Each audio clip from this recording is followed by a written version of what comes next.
Pangulong Rodrigo Roa Duterte.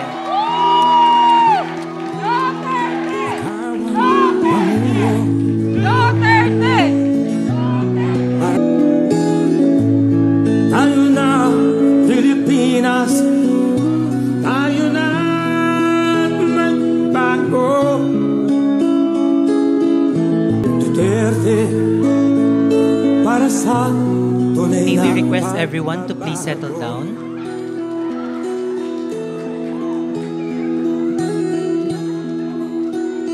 Ay, welcome tayo. Masdan mo ang paligid, talamak mga krimen, rape, droga at mga nakawan.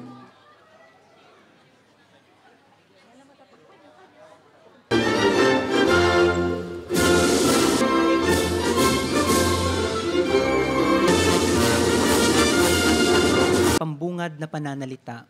Ambassador Alex G. Chua will deliver the opening remarks. Nais ko pong kunin ang panahon na ito upang ipakilala sa inyo, mahal na Pangulo, ang komposisyon ng ating mga kababayan dito sa Myanmar.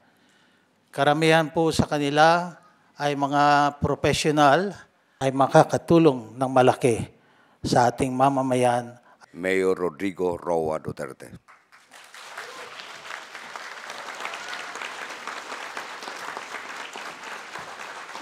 When I ran, for obvious reason, is actually because nobody was talking about Mindanao.